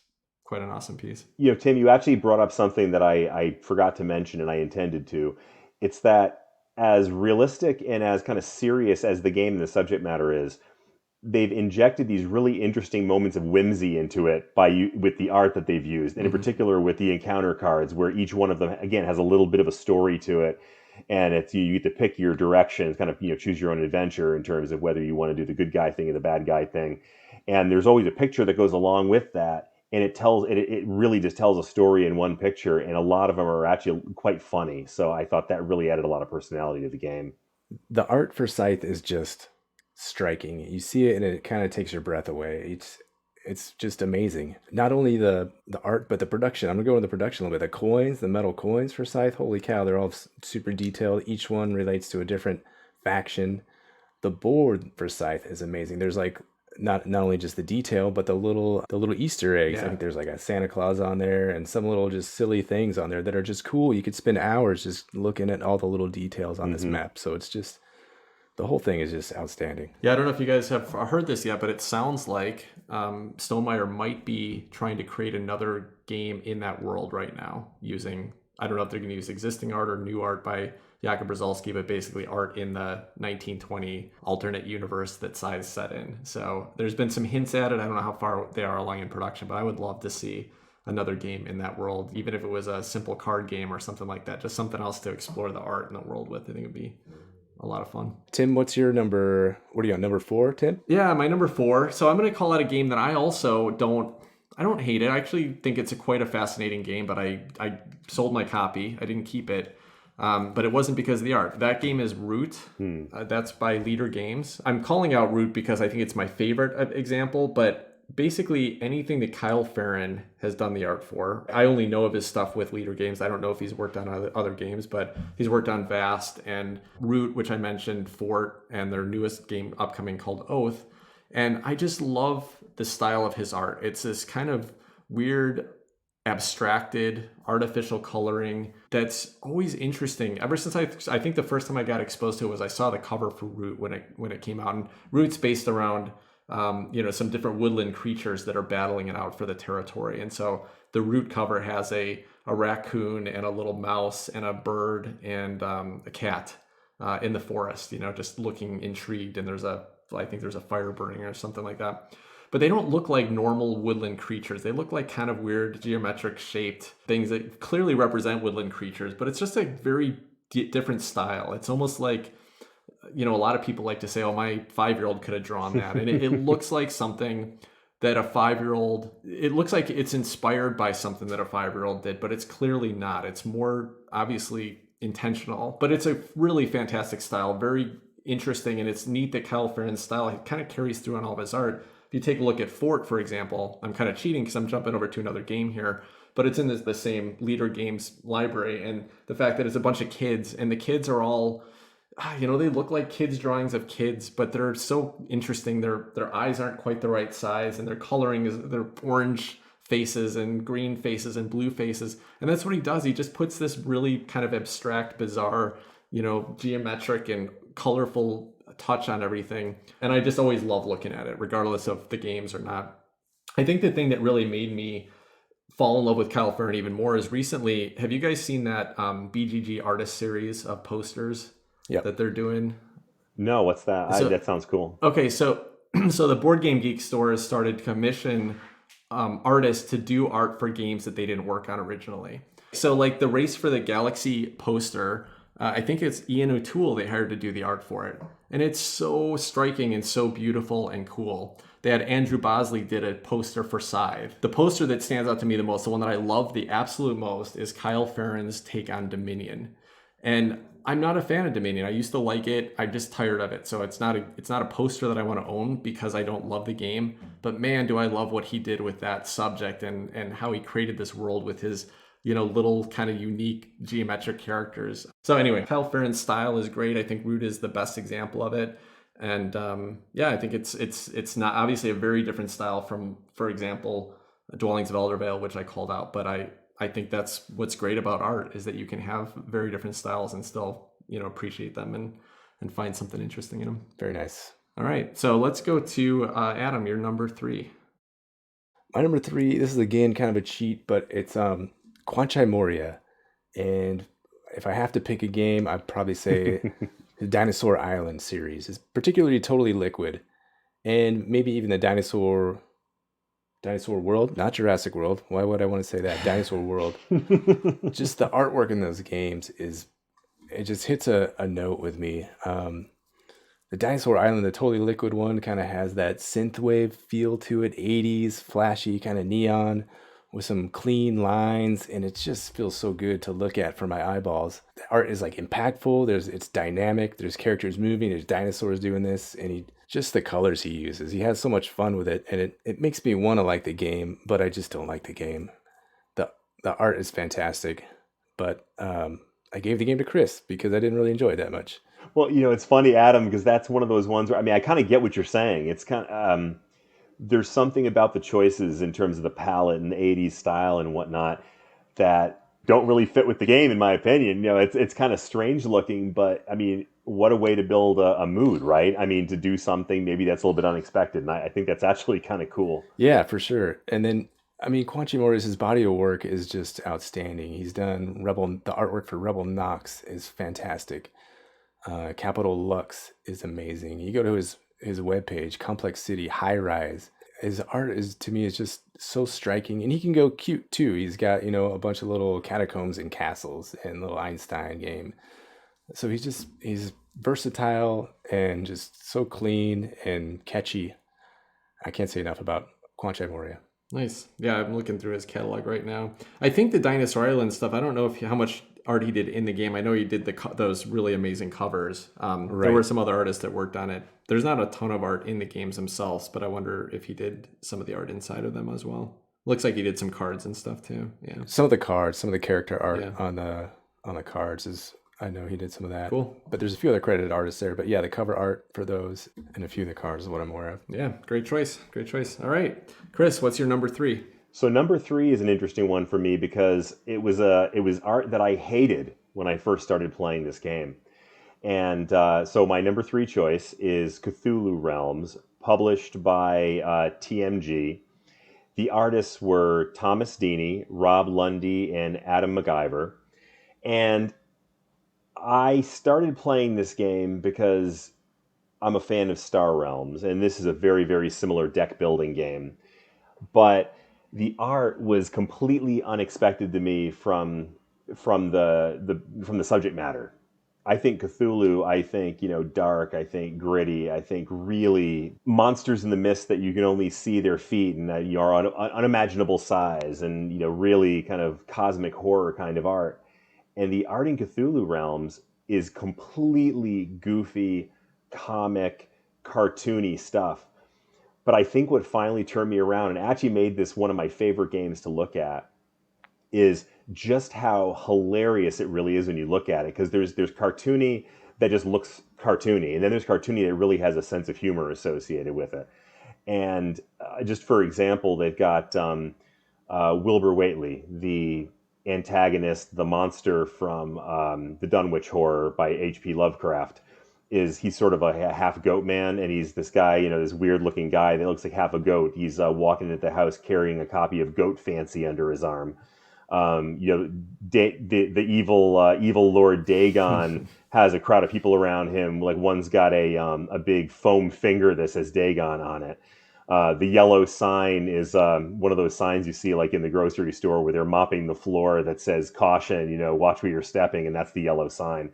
And like I said, when I started, I'm like, man, that's not right. Have a little bit of respect. But the more I played it, now I love looking at the cards. I actually find myself sometimes pausing in the middle of a game and just stopping to look at the art and just really and it makes me want to laugh every time. And I really enjoy that. Like I said, adding the sense of humor, not just cartoony, but having the sense of humor really does make a huge difference. And I appreciate that. Yeah, it is really funny how the art direction could have gone a completely different way here. It could have gone, true horror, but I'm looking at the cards here, and a lot of it, there are these grotesque monstrosities that are just comical, and it's really quite an interesting, it's a really funny choice. It's beautiful art though too. Aside from being comical, it actually has a really neat style to it. It's very much kind of classic cell animation, but representing these really, bizarre creatures that H.P. Lovecraft created. What's the name of the game again? I want to pull it up here. Cthulhu Realm. And it basically, Adam, it's just like Star Realms, but it's set in the Cthulhu universe. So it's almost got the exact same gameplay, factions, things like that. A lot of the games are basically the same exact card that you'd find in Star Realms. So it's a really easy game to get into if you know Star Realms at all. But it is that yellow sign, when the king in yellow shows like a Dr. Seuss type book with the king in yellow as this kind of weird like Dr. Seuss type character on the front of it. It's some really interesting choices, but really cool art too at the same time. Interesting choice, Chris. That's a good one. That's so good, Chris. I'm just looking at it now. It's just goofy. It's hilarious. It's worth playing too. I mean, if you like Star Realms and deck builders generally, it's actually got some clever little differences in it that I really enjoy. So the art's fun and the game's fun too. Cool. All right. So my number 3 is a game that just has so much art and so many different artists worked on it. It's a game called Magic the Gathering. Very popular, well-known collectible card game. It's been around since about 1993.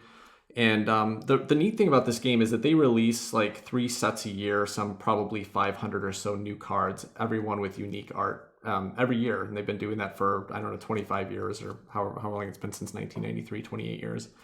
And some of the early art, if you look at the earliest sets there, they weren't that great. They were very, obviously cheap art. It was kind of what you'd see in a board game today that, that clearly was done on the cheap.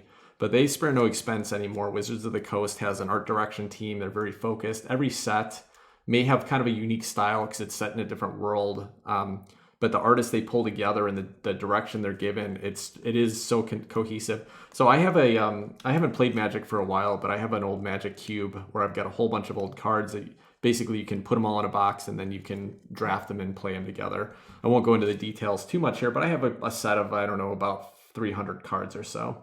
So I just grabbed a handful, and in that handful, I found easily 20 cards that were amazing. So I've got a couple here I'll just mention really quickly, and you guys can see it on screen if you want. I'll share these on Twitter. But this is Kev Walker, is one of my favorite Magic artists. He was also an old comic book artist.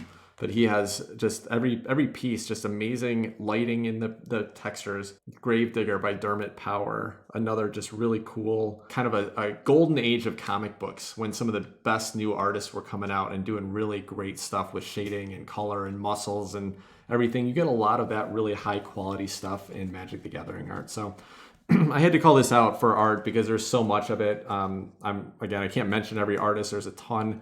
You can find your own favorites in there. If you love fantasy art, you got to check it out. Sometimes steampunk art. They've got sets that cover everything from kind of steampunk to Cthulhu mythos type of stuff, and you're going to find really interesting art in all those different genres. So that's a favorite of mine. While you're on that subject, Tim, I'm going to clean up my Imperium the Contention. And so Gary said at least one of these guys he knew from Magic the Gathering artwork. So here's the credited artists on Board Game Geek for Imperium the Contentions. Radislav, I don't know if it's Havor or Javor, Chris Rallis, Juan Pablo Roldan, Alex Ruiz, Stefan Selic, and this one I'm going to butcher, Chris Ing Fiz Yang. But those are the credited artists for Imperium the Contention on Board Game Geek. And maybe Chris Rallis was the one Gary called out by name in the interview. I think so. Alex Ruiz actually sounds familiar to me, but I could be wrong about that. I'm not sure if he's the one, but yeah, that's awesome. I remember that. I think he was inspired by Magic the Gathering, both to create the game, but also with the art direction on it. Very cool. Yeah, makes sense. All right, cool. Adam, what do you have for number 2? My number 2 is Oceans. And the artist here, there's 2 credited, but Catherine Hamilton is the one who does the watercolor, I believe, the majority of the work for the art. But the other artist is Guillaume Ducos, probably butchering that too, so I apologize. The artwork here in Oceans is spectacular. She has fun with it. It's a little bit whimsical. If you like watercolor, bright, vibrant colors, you got to see this artwork. It's just impactful. She has a shark jumping out of the water, kind of with this like a tribal tattoo design and beautiful palette in the background. Yeah, it's like a killer whale type of look, right? I've seen that art before. It's beautiful. Yeah, it's really cool. Yeah, it's almost like tribal tattoo. And then the deep sea, like a little expansion or advanced pack, it just has these terrifying deep creature anglerfish with all its teeth spiking out and these little poor little innocent guys swimming right into his mouth. And there's so many others. Have you played this game, Adam? I have not. I really want to. Have you ever played Evolution, the kind of the prequel to this? I have it. I used to have it, and I eventually sold it. The art for that was amazing too. Yeah, I think it's the same art team. Yeah, I think Oceans is kind of just an evolution on evolution. You know, it's some of the same mechanisms, but they've kind of expanded a little bit. It's a pretty neat kind of take that heavy engine builder. Oceans looks fun, and I love the artwork too. I think it's awesome. Yeah, I think it'd be fun to try. The artwork is outstanding. Shut Up and Sit Down did a nice review on it. Artwork just stands out to me as being just incredible. Yeah, this is one I'd never heard of before, but I'm looking at the pictures now, and that is amazing. It's also a little bit more out there than I would have thought when you started describing it. It's got kaijus and giant monsters, and so it's definitely got a little bit of fantasy to it as well. Well, the whole idea is that basically you're evolving your own species of animals, and so you have to kind of feed them, and you know they're predators, so that they're going to get different traits, and the traits are either going to evolve traits that'll protect them from your opponent's predators, or they'll get traits that'll make them predators and attack each other. So that's from evolution as well, and I think Oceans follows the same mechanism thing. So obviously the art has to represent creatures that have evolved, you know, with different traits. And the deep sea, the deep sea deck, I think in Oceans is supposed to really ramp it up. It's kind of like a second half of the game mechanism where things get more and more advanced, and that's where you get the really, you know, crazy huge sea monster looking things that come out of there. That's really cool. Some of these I want to call out. It's the eel one. I don't know if it's Voracious Feeder. Might not have all the names correct on these, but the eel looking one, the orange, it's like a bright orange and yellow as it's swimming towards you with this creepy grin on its face. Yeah. The luminous bacteria one is just gorgeous. And they have the cuttlefish one. I think it's the inking. They're just all beautiful. And yeah, so it's both Catherine Hamilton and Guillaume Ducos. Just an outstanding job with this art, just evocative and terrifying and just really fun to look at. Yeah, very cool. I actually really liked Evolution. I'd like to play this at some point. There's a good app for Evolution if you guys ever want to just take a stab at it. It's got a nice little tutorial to it. So Chris, what is your number 2? My number 2 hits really, really close to my heart. It's Parks, which is a game that is from top to bottom. I mean, I think I've talked about this in other discussions about how this is one of my favorite game productions of all time. I mean, it's absolutely amazing. Every piece of this game is beautiful. But the real centerpiece to Parks is the 59 Parks print series, which is it was not designed for this game, but has been licensed for the game. And essentially what they've done is they've created an old WPA style poster art for every one of the national parks. And in fact, in the original one, the 59 parks, there's now, I think, 63 or 64 parks. And they did not get all of them in the first version of the game, the original Kickstarter version. But now in the Nightfall expansion, they have added the remaining parks. So I was super happy about that. But the art is just amazing. And these days, everybody is familiar with the style because there was, I think, an original run back in the 1930s of when they were, hiring WPA artists to come in and do poster art basically as a way to give these artists work to do and at the same time to promote the national parks. And so from there, we've got those, 13 or so, however many it was, prints that were done. And then later on, many, many years later on, that style got very popular. And now pretty much everywhere you go, every national park, every state park, there's always something in that style that kind of harkens back to those original WPA posters. And this game really just capitalizes on that. And they are the centerpiece of the game. So as you're playing, you're trying to, I would say buy the parks. That sounds so counter to the idea of national parks, but you're trying to visit parks. And each of them are these larger than standard card size cards that have these beautiful posters on them. And at least for me, I've been to a good number of these parks, and every single one I look at just brings me back to an absolute, a moment in those parks. And actually, one call out, just a little anecdote here, if you'll indulge me. On the box, there is a picture of a black bear and its cub standing in front of a waterfall on the card that belongs to Great Smoky Mountains National Park. And right now, I'm on a cross country trip with my family, and we're trying to hit as many national parks as we can. And we were at Great Smoky Mountains about a month and a half or so ago, and we were in a spot. And I looked over at this waterfall and I said, my God, I think that is the waterfall from the front of the parks box. And it stole my heart. The art is good enough, and then you add the memories to it, and it's just absolutely incredible. That's so cool. No, if only a bear had been walking across that right when you looked over, that would have been perfect. Then I probably wouldn't have been paying as much attention. I've been running. If only you had like 2 trees and a sun to buy that park, and you could have taken it home with you. Amen. Right on. Yeah, Parks is fantastic. That was another one that would have made my list if I didn't know that Chris was going to have it on his. Absolutely. In fact, that's the one game I've got a new game room in our house that we moved into recently, kind of dedicated with just my game collection, a big table. It's just like it's my favorite space to be in, and I want to hang something board game related art wise there. But it's also a shared space. My family uses it for some other things, and my wife's like, "Well, no, you can't just own all this space in our house." But the one art that she wanted to hang up there was like the parks art. So she's like, here, now I can have something really cool to look at that doesn't just make me feel like I'm a nerd and playing games all the time, but you've got something linked to a game. And I would have been told, I'm thrilled with that. She hasn't been able to find the right, large enough posters in that series yet. But we may end up with those eventually. And hey, Tim, it occurred to me, I did not list off the artist for this game. And the reason is because there are too many to name. Yeah. The game is published by Keymaster Games. The designer was Henry Audubon. But the artist, I think there's, it may not be a different artist for every poster in the 59 Parks series, but there are so many that I'd love to name them all, but there's just too many.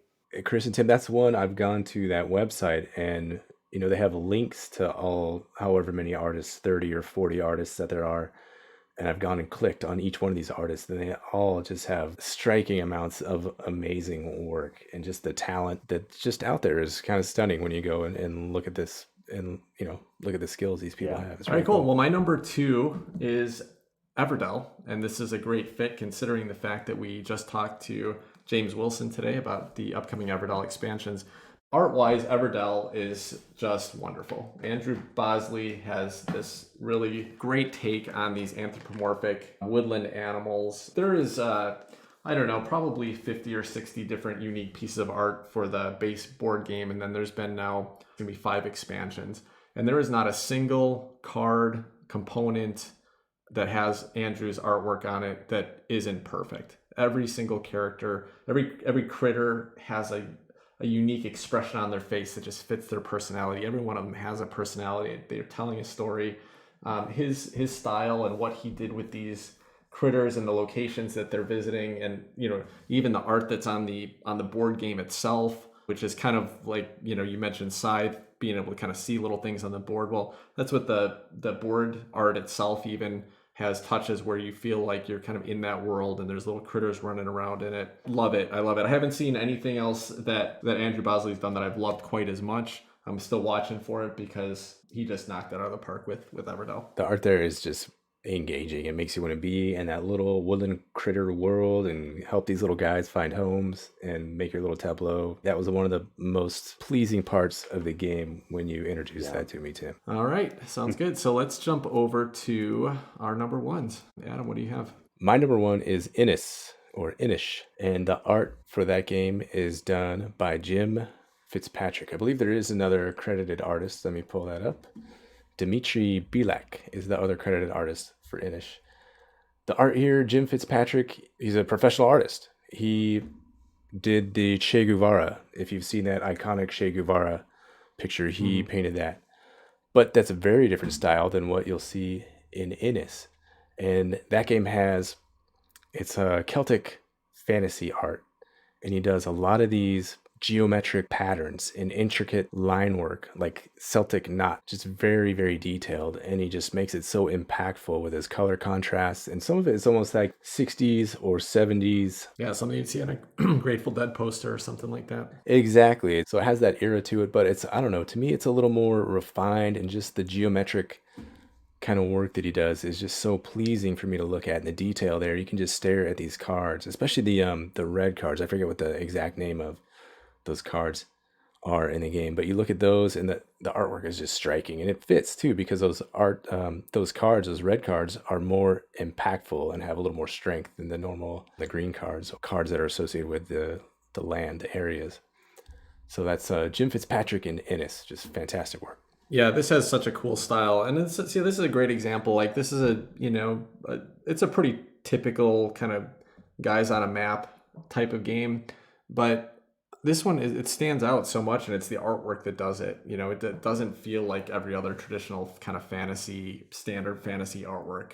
So it's great. It's awesome that they went a different style there. Yeah, I guess I think psychedelic was the word I was trying to go for there, the psychedelic artwork. But to me, it's not quite psychedelic. It just, I don't know, it's just so beautiful. Just all of the little details and this line work that's in there. It's like looking at a dollar bill almost, the tiny little line work in there. It's fantastic. Yeah. It's so distinctive, and I mean, it's so much, of a certain time and place, and, it's sort of Celtic Ireland, that I wonder if that may be, kind of representative of a style of art that you may have seen back then. I don't know. Maybe it's not, but it certainly does. It's evocative. Very much. All right. Great choice, Adam.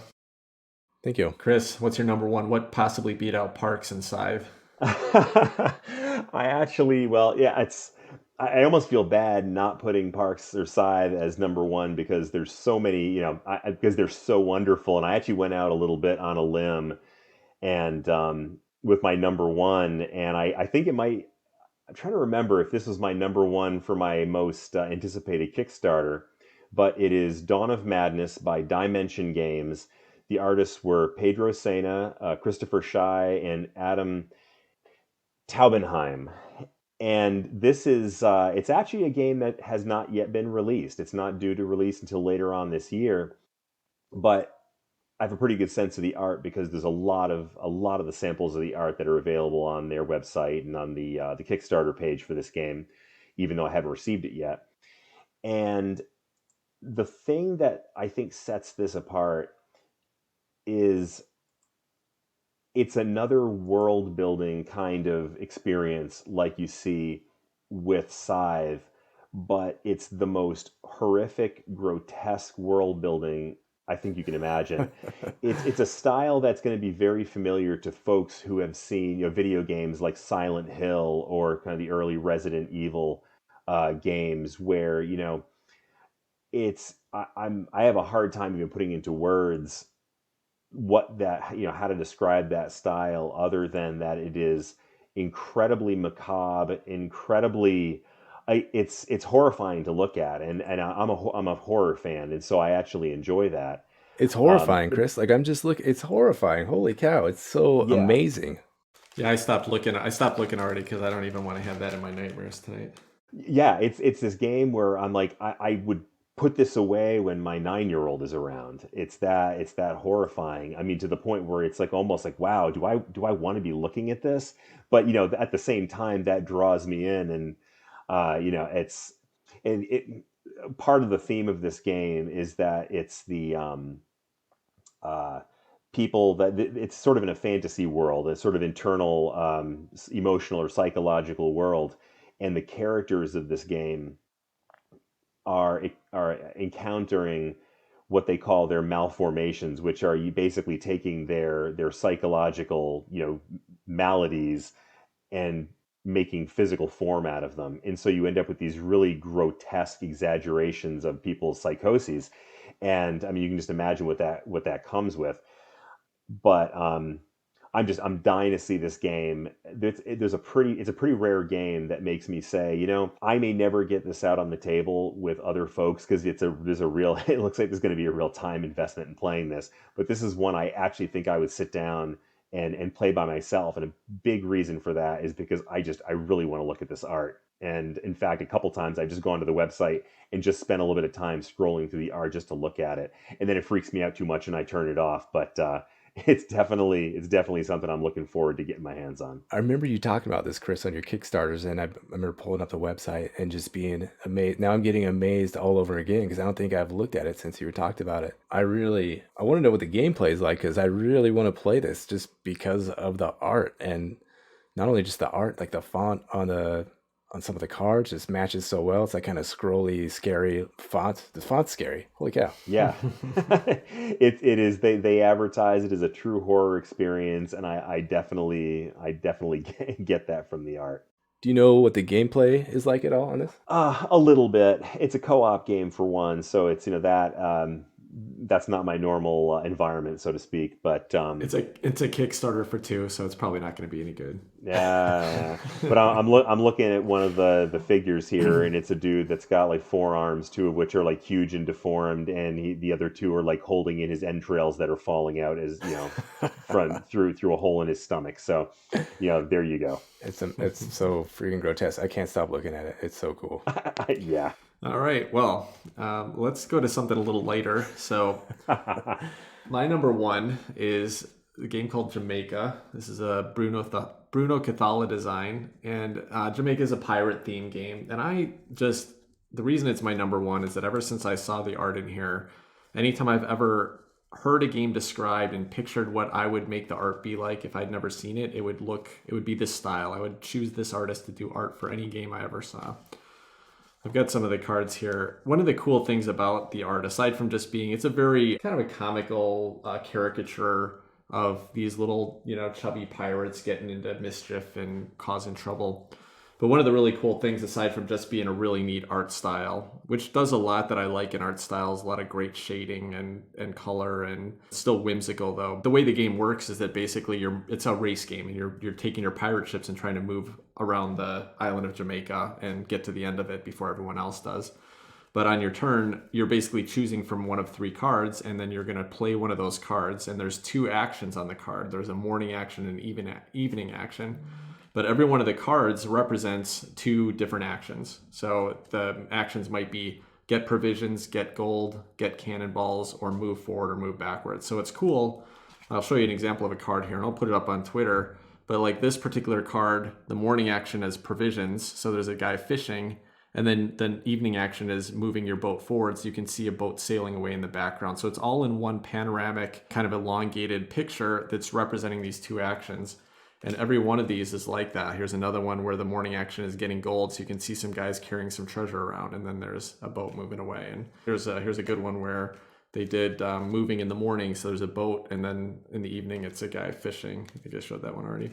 But anyway, I just love what they did, not only with the style of the art, but also how they managed to tie it into the mechanism so well that every time I'm playing the game, I'm enjoying the experience of looking at the art. So check it out. If you, Jamaica is maybe not one of the most well-known games, or it's not been on the radar for a lot of people for a long time. I think it's a great family weight game. It's still one I love to bring out, especially with the expansion.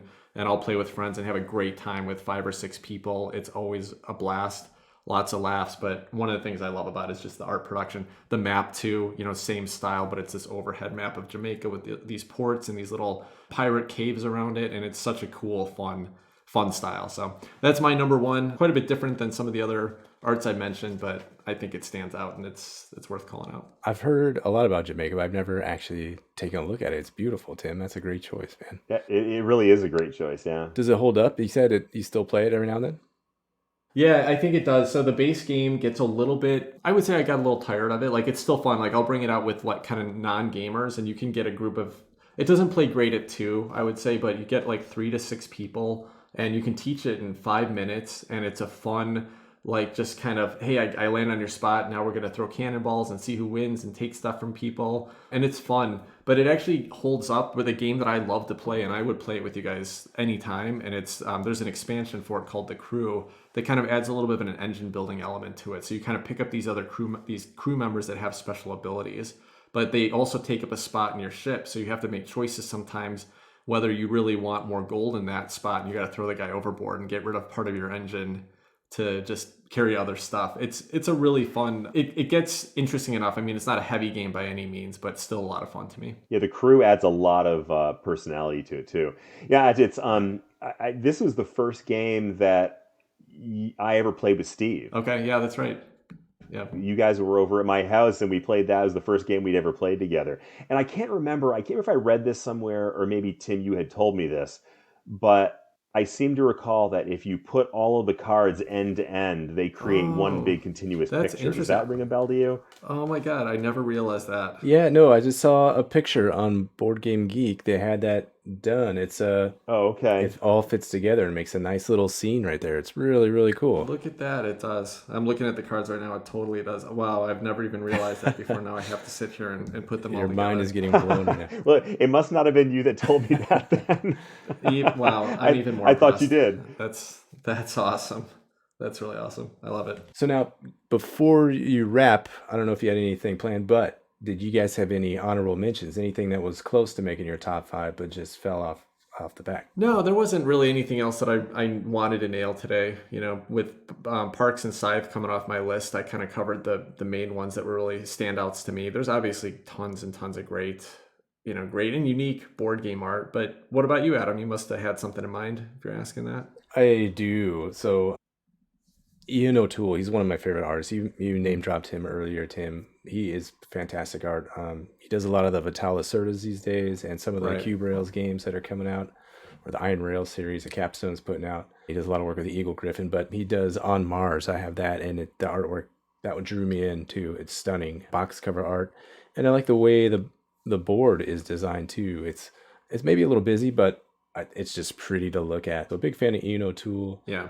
Ryan Lockett, Red Raven Games. I think Empires of the Void 2 was a game that drew me in because of its artwork. I really like Ryan Lockett's his general scenery and stuff like that. I always find it a little off-putting that every single character he draws is facing you directly. The characters are weird. Yeah. Like he doesn't know how to do a character in a different from a different angle or anything. So to me, I think that's my biggest hit on Ryan Lockett's art. But the guy's amazing because he actually, not only is he doing the art for his games, but he's designing these fairly unique and complex games that are quite. I like them a lot. So yeah, Ryan Lockett's a great choice. O'Toole's a great choice. O'Toole does a really interesting mix of stuff. His stuff is always beautiful. Some of it has a little more realism, like kind of just very traditional realism that doesn't get me excited, but I'm always impressed by the touches that he puts on a production. This Irish Gauge, the box cover art for Irish Gauge. And he did the map too, which is just a very clean, very playable design too. Yeah. His cover, like the On Mars cover art, is obviously super amazing too. Just that red planet with the one lone astronaut standing out there. Yeah, it's kind of like fades into the misty Martian. It's like green background, and then there's a subtle spacecraft up in orbit too, if you look close enough, and that's very evocative too. And then before Chris jumps in, I want to call it Trekking the World too. It's along the lines of Parks, but like these travel poster type things, just with very striking art on these tarot-sized cards. So along the same vein as Parks. And again, there's a slew of artists for Trekking the World. I went and searched all those too, and again, just fantastic work from all of those artists. What about you, Chris? Any other runner-ups? Anyone you didn't get to fit on your list? Yeah, I could probably spend about an hour talking about my runner-ups, but I will limit it to two very quickly. One of them is another Stonemeyer game. It's Wingspan, and the artists were Ana Maria Martinez Jaramillo, Natalia Rojas, and Beth Sobel, who incidentally also did the art for Calico, which is also a great fun game. And it's a beautiful game. The birds are amazing. It makes you feel like you're looking at a an Audubon field guide. And the other one is Batman: Gotham City Chronicles, published by Monolith Games. The artists were George Klorenko, David Demaray, David Finch, Jim Lee, and Irek Zelinsky. And that is, there's a lot of different ways you can go with Batman. And there's a lot of artists who've done, taken various approaches. I thought they did a terrific job. It didn't make my list because it's not like there was anything about it that was particularly outstanding in terms of how the presentation was made, but I thought they did a terrific job of capturing, different aspects of the characters. And if you're a Bat geek, you have to love looking at this game. And I thought they did a good solid job with the art on this. You mentioned Beth Sobel. She does a lot of artwork that I like a lot too. I think she did the artwork for like Herbaceous, and I don't know, but she's got a lot of credits, and her work is fantastic. Yeah, I think Viticulture was hers as well. Oh yeah, sure enough, yeah. In Between Two Cities, Arboretum, a bunch of them. So I did have one more runner-up that didn't quite make the list here. So since you jumped in, I'll mention there's actually two games by Tim Fowers that stands out to me, and again, it's because it's a really unique artwork. The first one is Burgle Brothers, and it's got very much a shag, like mid-century modern style poster art with all these criminals that are trying to break into this building. So there's not a ton of artwork everywhere, but the box art and the character art that's represented to me is super fun and something I would love to see in more games. And kind of in the same vein, his other game, Paperback, which has a little bit of two different styles of art. If you just see, there's kind of a character that's represented as this woman that's writing a book. The game is kind of a word game where you're trying to put together words. It's a deck builder word game. It's really kind of a fascinating little puzzle. It's also got that kind of mid-century style 50s poster art, but then they went and created all these what are supposed to be kind of classic novel, like pulp novel covers. It's only one artist credited, so I don't know if it was the same artist that did these, but they made all these fantastic Western and horror and romance novel covers that just feel like of that era, and I love them. They did such a good job of making you feel like you're looking at old book covers from the 20s, paperback covers from the 20s That's or cool. 30s. So there's a couple more that I was going to call out, but yeah, I'm glad you mentioned a few others. That's great. Thanks, guys. That was fun exploring some art. Like I said, I will be putting a post up on Twitter and trying to collect as much as I can find of the art that we talked about today so people can find it in one place. So if you're listening to this, feel free to go check that out and take a look at some of the art. Otherwise, hope you enjoyed the show. Adam, you got something to say? I do. Before we go, I was never able to find my elusive Kickstarter game that I brought up at the beginning. If any listeners out there know what I'm talking about, it was a Kickstarter game maybe 2 years ago, 3 years ago. It's been released, and it came out with mediocre reviews, but it's a very dark, very black background, and it has these kind of neon bright lithograph almost lines on these cards. And same with the board game, the board itself.